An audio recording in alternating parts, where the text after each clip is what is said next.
चलिए इस सवाल को देखते हैं। ए की कार्य क्षमता बी के 3/4 गुनी है तथा बी की क्षमता सी की 80% है। यह तीनों मिलकर काम करें तो काम 40 दिनों में समाप्त होता है। ए बी सी अगर अकेले अकेले काम करें तो कितने कितने दिन में करेंगे। तो कुछ कोशिश करें अपनी तरफ से करने का, देखिए कितना हम कर ले जाते हैं, बाकी तो हम बताएंगे ही आपको। इसमें क्या अभी तक आप देख रहे थे कि 2 गुनी है, 3 गुनी है, 4 गुनी है, 5 गुनी है, मतलब यहाँ एक इंटीजर रहता था। यहाँ अब की बार उसने क्या किया, फ्रैक्शन दे दिया। दो चीज इस सवाल में देखने लायक है। पहला तो ये कि ये फ्रैक्शन में दिया हुआ है, दूसरा ये कि इससे पहले जो प्रतिशत वाला आपने देखा था तो उसमें था कि 20% अधिक है, ए से 20% अधिक है, ठीक है। इसमें क्या है कि सी की 80% दी हुई है, उसमें अधिक था और इसमें कितना है 80%, सिर्फ और सिर्फ 80%। तो पहले आपको बताया था कि ए की क्षमता बी की कितनी गुनी है, 3/4 गुनी। तो अगर हम ए बटे बी कर लें तो ये हो गया 3/4। अगर हम अनुपात में लिखेंगे ये अनुपात बी तो ये हो गया हमारा 3/4। ठीक, समझ गए। या वैसे अगर आपको समझना है तो जिससे तुलना की जा रही है वो नीचे होगा, जिससे तुलना की जा रही है। तो तुलना किससे की जा रही है, बी से, तो बी वाला कहाँ होगा, नीचे, मतलब जो नीचे वाला हिस्सा है वो बी का है, तो जो बचा वो ए का है। इसको भी आप याद रखना।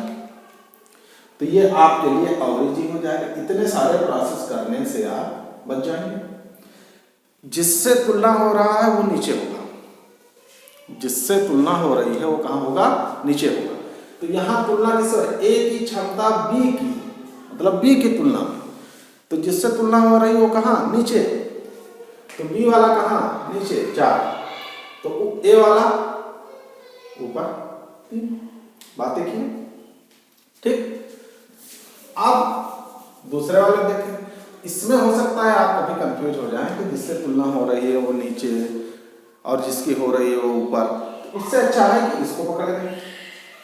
इसमें गलती होने के चांसेस ना के बराबर है, इसमें जल्दबाजी में आपसे गलती हो सकती है। दूसरा देखिए, दूसरे में क्या है, बी की क्षमता सी की 80% है। अब तुलना किसमें किसमें हो रही है, बी और सी में। सी की 80%, मतलब अगर सी वाला 100 है तो बी वाला कितना होगा, 80। ठीक, सी वाला अगर 100 है तो बी वाला कितना होगा, 80 होगा। अगर आप इसको भी इसी रूप में देखना चाह रहे हैं तो बहुत सिंपल है। प्रतिशत का मतलब होता है 80% का मतलब 80/100 और छोटा कर लें, 0 0 कर दिया, 8/10। अब देखें तुलना किससे हो रही है, सी से, या इसको और छोटा कर लें, 2 चौक 8, 2 पंचे 10। ठीक, तुलना किससे हो रही है, सी से, तो जिससे तुलना हो रही है वो नीचे, जिससे तुलना हो रही है वो नीचे, और जिसकी तुलना हो रही है वो ऊपर। बी अनुपात से कितना है, 4/5। इसको छोटा कर लें, 20 चौक 80, 20 पंचे 100। बात दोनों की क्या है, एक ही है।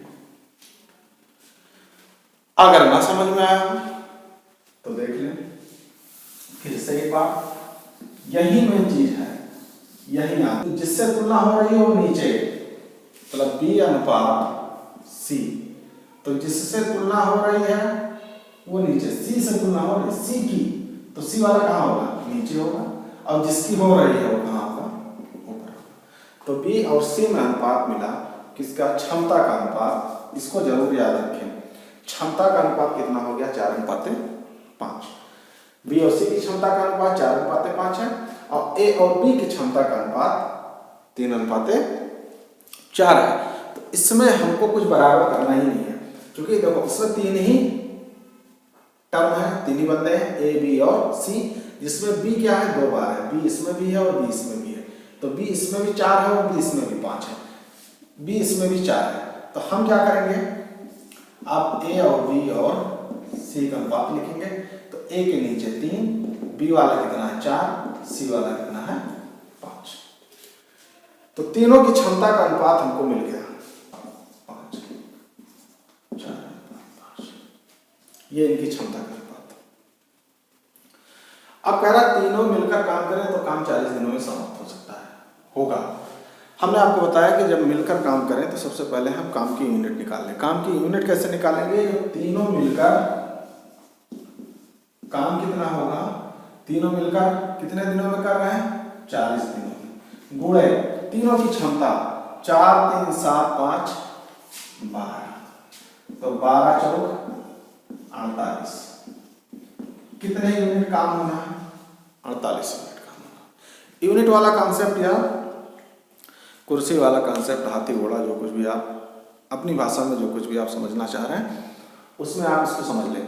अगर ये यूनिट वाला आपको समझ में नहीं आ रहा है तो आप टाइम एंड वर्क के पहले वीडियो को देखें, डिस्क्रिप्शन में उसका लिंक आपको मिल जाएगा। अब किसका पूछ रहा है, ए का। तो टी ए का मतलब ए कितना दिन लेगा, टी फॉर टाइम। ठीक, इसके लिए आपको क्या बताया था कि कुल काम कितना है 480 यूनिट बटे ए की क्षमता, ए की क्षमता कितनी 3, 16 दिया 48, 160 दिन। ए अगर अकेला काम करेगा तो 160 दिन में खत्म। सी अगर काम करे 480 बटे 5, 5 9 45 और 3 48 और 5 36 96 दिन। कितना सिंपल है, अगर हम क्षमता का अनुपात सही सही निकाल लेंगे तो आंसर हल हो गया। सबसे पहला काम क्या करेंगे, हम सवाल की भाषा को समझेंगे। ठीक है, जैसे यहाँ क्या था, भिन्न में दिया हुआ, तो भिन्न वाला कैसे करेंगे, आपको 2 तरीके बता दिए, उनमें से आप कोई भी लगा सकते हैं। फिर यहाँ अगर प्रतिशत दिया हुआ है तो आप ये ध्यान देंगे कि सीधे सीधा लिखा है, जैसा लिखा सी गुनी है, यदि बी उसी काम को 14 दिनों में करता है तो ए कितने दिनों में करेगा। ठीक है, क्या करेंगे, सबसे पहले गुना गुनी वाला देखेंगे।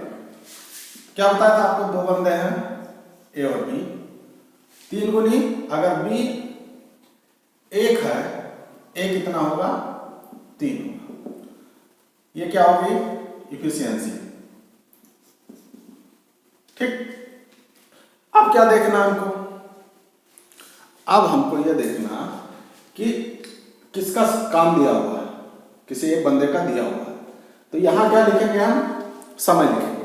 तो समय लिखें, टाइम देखें, बी कितने दिनों कर रहा है 14 दिन। किसका पूछ रहा, ए का पूछ रहा, तो इसको लिखते हैं टी ए, गुणा करते हैं 3 गुणे टी ए बराबर 14 गुणे 1। तो टी ए बराबर मतलब ए का समय 14 बटे 3 दिन, 14 बटे 3 दिन। चाहे आप ऐसे कर लें या इससे पहले जो आपको विस्तृत बताया था उस तरह कर लें, ये गुणे ये बराबर ये गुणे, बात वही है, चाहे यहाँ लिखते या यहाँ लिखते। अब इसके बाद हम देखते हैं दूसरा सवाल, जिसमें 2 बंदे एक साथ मिलकर काम कर रहे हैं और किसी एक का पूछा जा रहा है। ए की कार्य क्षमता बी की दुगनी है, या दोनों मिलकर उस काम को 14 दिनों में करते हैं, तो ए अकेला उस काम को कितने दिनों में करेगा। ए का पूछ ले, बी का पूछ ले या दोनों का पूछ ले। सबसे पहले क्या करें, पहला काम ए और बी लिखें। अगर बी 1 है तो ए कितना होगा 2 होगा, ये हो गई आपकी इफिशियंसी। ठीक, अब इसमें किसी एक का समय नहीं दिया हुआ, किसी एक का समय नहीं दिया हुआ, इसमें समय दोनों का दिया हुआ कि दोनों मिल के काम कर रहे हैं। अब ऐसी सूरत में, ऐसी स्थिति में हम क्या करेंगे, आइए उसको देखते हैं। पहला तरीका यह है कि सबसे पहले हम निकाल लें कुल काम।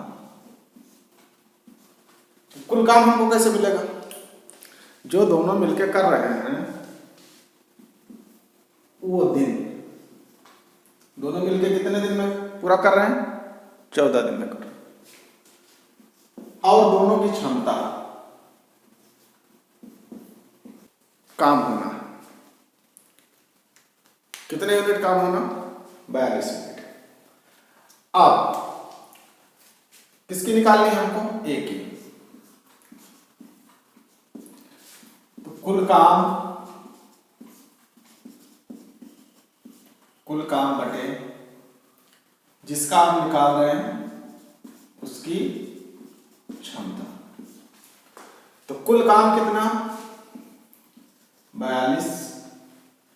ए की क्षमता कितनी? 2। कितना आया? 21 दिन। कितना आया? 21 दिन। अब अगर बी का भी पूछे, किसका पूछे? बी का, इसी तरह बी का निकालना है। कुल काम 42, बी की क्षमता 1, 42। कितना हो गया? 42। इसको आप ऐसे लगाएं अगर मिक्स वाला दिया हुआ है।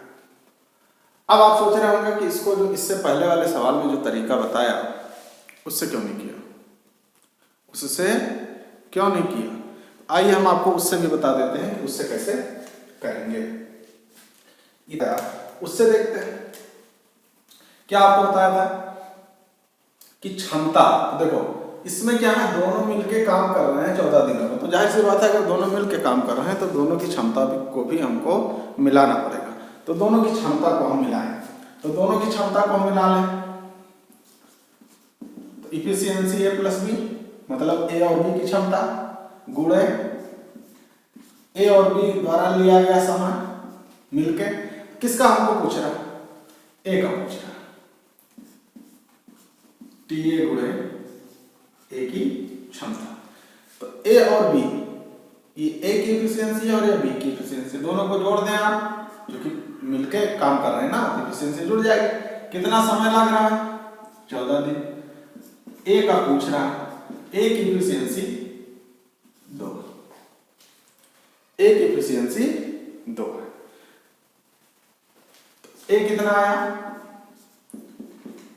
14 तिया 42, 42 बटे 2 बराबर 21 दिन। 21 दिन। अब आंसर को मैच कर लें, दोनों आंसर सेम है कि नहीं है। तो 2 विधियां आपको बता चुके हैं, एक इससे पहले वाला उससे भी कर दिया, और एक इसमें और बताया था उसको भी हमने आपको बता दिया।